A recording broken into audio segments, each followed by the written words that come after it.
Hello, dear fans, friends, subscribers. This is your host Ram, welcoming you to the Cricket Happing Show. This on a Saturday, and we had an important match today, which was played in the qualifying rounds between Afghanistan and Zimbabwe.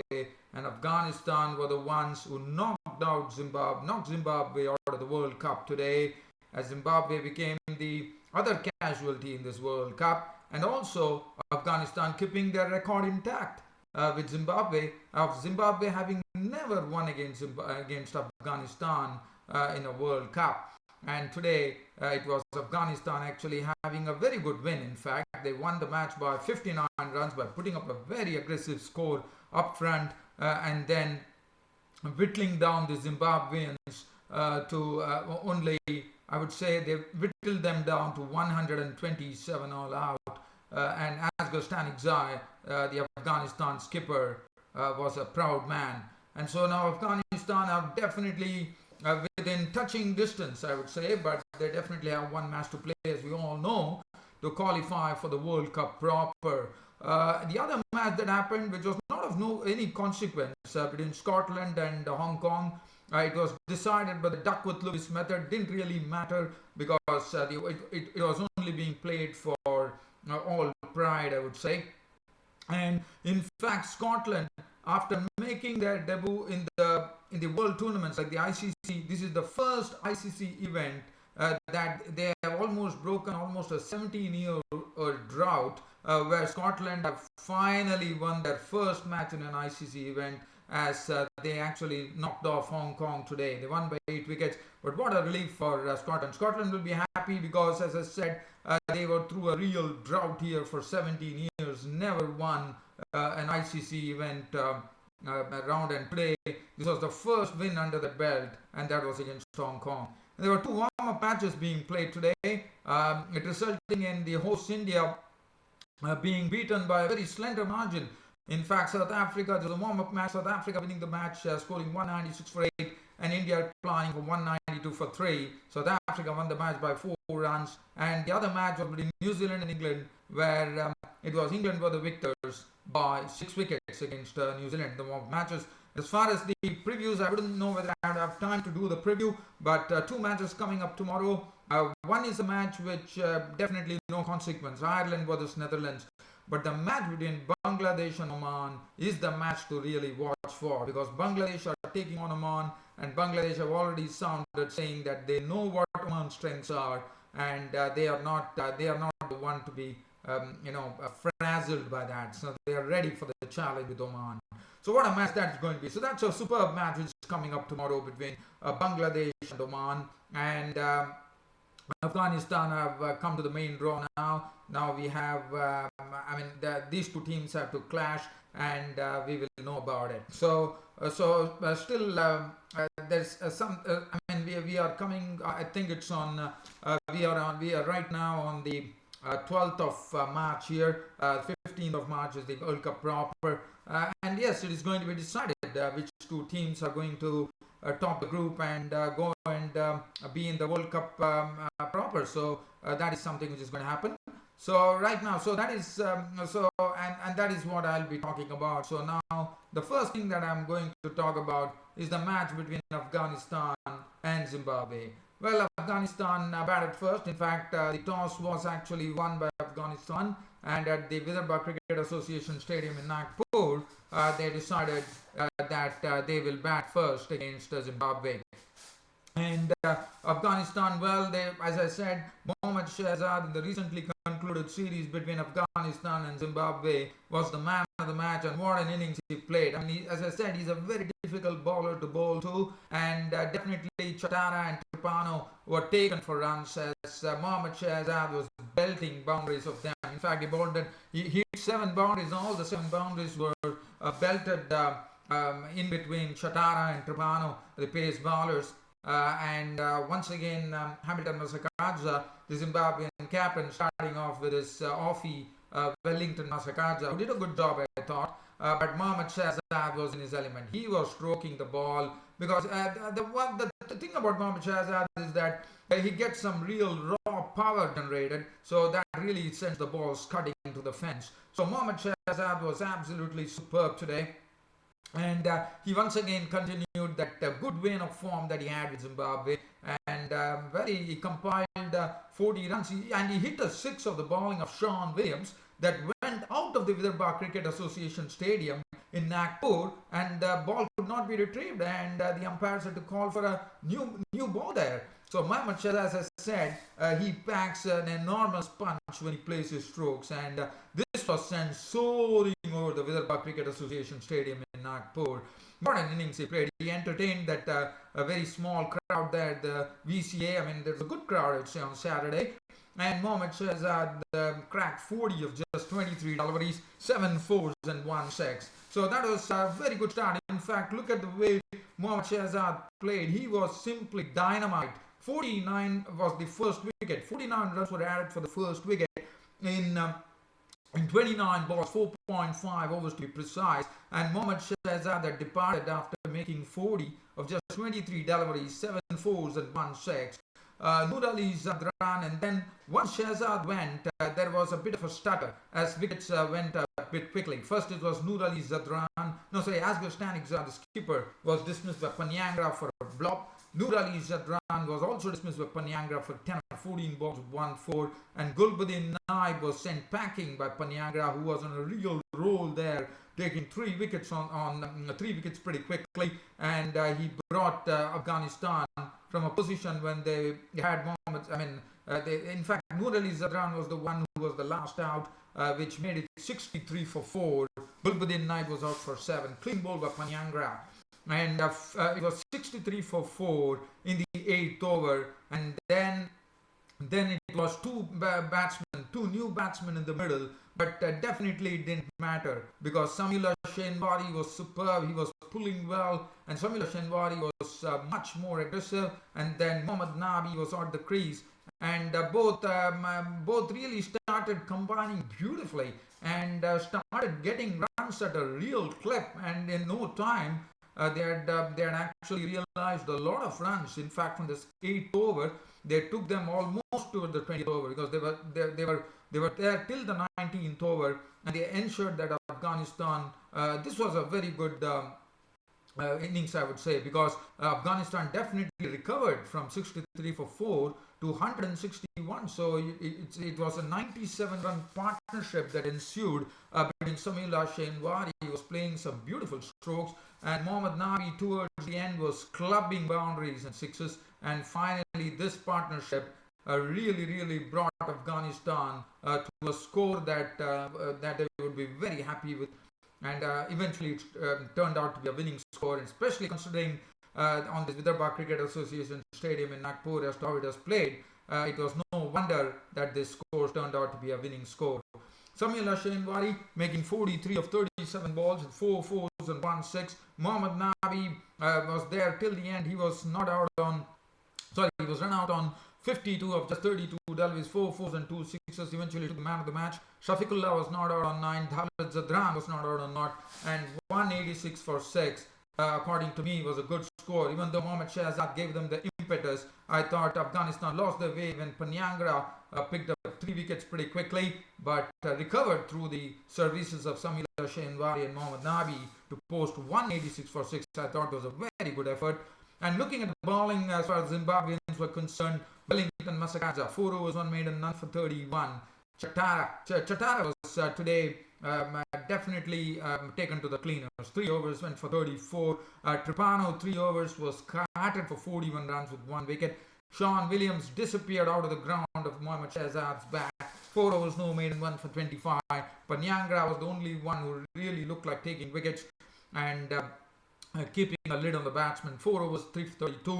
Sikandar Raza, 2 overs, none for 15. Now it was the turn for Zimbabwe to usurp that target, and always that particular target was going to be difficult, and there was a psychological pressure on Zimbabwe too, because Zimbabwe have never won against Afghanistan in a T20, and it was pretty interesting. The start was not good for Zimbabwe. The openers were packed up early, even though the Masakadza and Sibanda put on 26 runs for the first wicket. The first wicket was actually taken by Hamid Hassan. Hamilton Masakadza had actually hit a 6, and Hamilton Masakadza then trying to get another shot of Hamid Hassan, which was a delivery which was pinpoint straight. It went on to bang the stumps, and that was a breakthrough provided by the pacey bowler Hamid Hassan. So that was the first wicket, wicket number 1, 26 for 1 in the fourth over, Zimbabwe. Sibanda was at the crease, joined in by Mutumbami. And then we saw the 17-year-old leg spinner from Afghanistan, who has been a really, really promising bloke, I would say, because he came in and he actually fooled Sibanda. Sibanda went for a sweep shot. The ball was up in the air. Hamid Hassan got under it beautifully, and he was gone for 30 of 21 balls. And why not? Rashid Khan was really happy. And then Mutumbami, making 10 of 12 balls with 2 fours, was a victim. And suddenly we saw that the Zimbabwe started struggling against the spin. First it was Rashid Khan, the leggy. Then it was Mohammad Nabi, the offie, who got the wicket of Mutumbami for 10. And then Sean Williams, who normally is a person who can really hold innings, lend some solidity to proceedings. But unfortunately, that was not the case. It was very well done by Rashid Khan, the leg spinner. He really bowled him. He bowled up googly, which Sean Williams could not really spot out. He was out of the crease. Mohammad Shahzad had taken the bails off in a flash, and that was the end of Sean Williams. Stuffed Mohammad Shahzad, bowled Rashid Khan for 13 of 16 balls with 1 4, and the score read 65 for 5, and Malcolm Waller was dismissed by the other leg spinner, Samiullah Shenwari, clean bowling him for 7 of 10 balls, and that meant that the Zimbabwean innings was really going absolutely down. There was nobody who was really able to stay at the crease. Sikandar Raza was a victim of Hamid Hassan for 15 of 17 deliveries. He lost his stumps to Hamid Hassan. Chigumbra couldn't get on to his pyrotechnics. He just got under one Rashid Khan delivery and sending it for 6. But in the same over, Chigumbra was a victim of the bowling of the wily Rashid Khan, out for 10 of as many balls. Wellington Masakadze was clean bowled by Davlat Zadran for 6. Tripana was run out for 2. And Chatara was out for 8. And Askar Stanikzai, the Afghanistan skipper, taking the last wicket when he got Tendai Chatara's wicket. And Panyangra was there, not on 17 of 7 balls with 2 hugely smited 6s. So 17 was the highest score, and that was done by the tail ender Tinasha Panyangra. And Zimbabwe had no answer to Zimbabwe's 186 as they were all out for 127. Thus, Afghanistan winning the match by 59 runs and going towards the main draw of the World Cup. And I would say that Zimbabwe once again could not get over the line, in the sense that they probably have never won against Afghanistan in T20 match, and this was one of those matches. The records stayed intact that Afghanistan have always beaten Zimbabwe in T20 cricket. Well, as far as the bowling was concerned, Zadran 4 overs 1 for 30, but have a look at this bloke Rashid Khan, 17-year-old leg spinner from Afghanistan, bowling 4 overs. I think it's the best bowling analysis to date in the qualifying rounds. 4 overs for just 11 runs and picking up 3 wickets. Davlat Zadran 1 for 30. Hamid Hassan 3 overs, no maiden, 2 for 11, bowled splendidly, I thought, Hamid Hassan. Samiullah Shenwari 4 overs 1 for 31. Nabi 3 overs 1 for 14, bowled excellently. Gulbuddin Naib 1 over was taken for 15, as was Stanikzai, the skipper, getting his first wicket for 4 runs. And Mohammad Nabi of Afghanistan was named man of the match. Now let's go on to the next match. As I said, this match was of again no consequence between Hong Kong and so. And also, as I said, Zimbabwe are out of the World Cup competition now, and the match between Hong Kong and Scotland.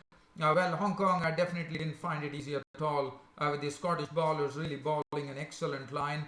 And the highest scorer for Hong Kong was Mark Chapman with 40 or 41. That was 1 4 and 1 6. And the openers couldn't do much. Atkinson was caught and bowled by Davy, Atkinson was really fooled with Davy actually bowling a cross-seam delivery. He was out for 13 of 19 balls with 2 fours. Ryan Campbell probably would have seen the last of Ryan Campbell for Hong Kong here, as Ryan Campbell was out for naught today. Didn't contribute. Babar Hayat, as I was telling, he has not been doing, but at least he could manage only 15 runs. But we definitely saw some very good strokes coming from Babar Hayat's bat when he started creaming balls through the offside for boundaries. 3 fours in his knock of 15 of just 10 deliveries. Chapman made 40, Anshuman Rath making 21 of 23 balls with no force. Tanveer Afzal, the captain, was run out for naught. Nizakat Khan made 17 of 10 balls with 2 sixes and 7 apiece to KD Shine, Azaz Khan. 127 for 7. Hong Kong finished with after the end of 20 overs. The bowling, as I said, the Scottish bowling was absolutely up to the mark today. Mark Watt was impressive, at the top for the Scottish bowling card there. 4 overs 1 for 21. Davey bowled well, 3 overs 1 for 22. Main coming to the match took his 1 wicket for 13. Taylor 2 overs none for 12. Longay 4 overs 1 for 19, also impressed. Berrington 2 overs none for 9. Matt Machan bowled 4 overs 2 for 26, showing his all-round capabilities there. As far as Scotland were concerned, due to the rain, they were given a revised target of getting 76 runs for 10 overs. And definitely it was something not to their advantage, but Scotland managed to complete it. Munshi starting in cracking form in the early stages of the innings by hitting 4 boundaries in his 19 of 11 balls before becoming a victim of Nadeem Mohammed for 19. And then Matthew Cross made 20 to 40 deliveries, run 4 and 2 sixes, with the Scottish batsman having to swing the bat to get this 78 runs. And in the end, it was Queds not out on 20 of 19 balls with 2 fours. Matt Machan was not out on 15. Match over, Scotland winning the match 78 for 2. And congratulations to Scotland, because they managed to break their drought of wins that they were having as they broke their drought here in the ICC World Cup competitions by getting their first victory after 17 years. That would really tell you that Scotland has to really work hard on their cricket here. 78 for 2. Campbell 2 overs 1 for 14. Afzal 1 over for 12. Nadeem Ahmed 2 overs 1 for 20. Chapman 2 overs 1 for 19. Azaz Khan 1 over no maiden 1 for 11. Matt Machan was named out of the match. So that was the end of Scotland as far as the World Cup competition was concerned. Now, and Hong Kong too. Now the warm-up matches. Let's have a look at the warm-up matches that happened. Today there was a warm-up match which happened between South Africa and the host India. And South Africa batted first, putting on 196 for 8 on the board of 20 overs. Hashim Amla was out for 5, the highest scorer being JP Duminy, and was in cracking form, I would say. 67 of just 44 deliveries, 6 fours and 3 sixes. 56 from the bat of Quinton de Kock was retired ahead of just 33 deliveries, 7 fours and 2 sixes. 12 from the bat of Du Plessis, 18 from David Miller, 11 from Really Rozu, David Weiss out for naught, Morris out for 14 of 7 balls with 3 fours, and that was it. 196 for 8 South Africa. Harbhajan Singh none for 27. Mohammad Shami had 2 wickets for 37. Bumrah for a change was really taken apart with the South African batsman today. Probably we could say it's a warm-up match, but Bumrah normally bowls a good line. So that was something unusual that we saw today, with Bumrah taken apart by the South African batsman. 4 overs 2 for 51. Pandya impressed by taking 3 for 36 of his quota. 1 over for 12 for Pawan Negi, the left-arm spinner. 2 overs none for 18 for Ravindra Jadeja. Suresh Raina bowled 1 over for 13 runs.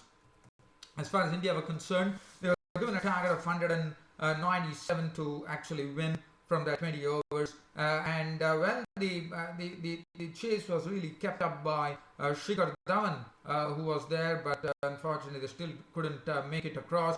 But it was a very close match. In the end, the victory margin was just 4 runs. So Rohit Sharma was out for 10 of 8 balls. Dhawan was the highest scorer, retired hurt on 73 of 53 deliveries, 10 fours.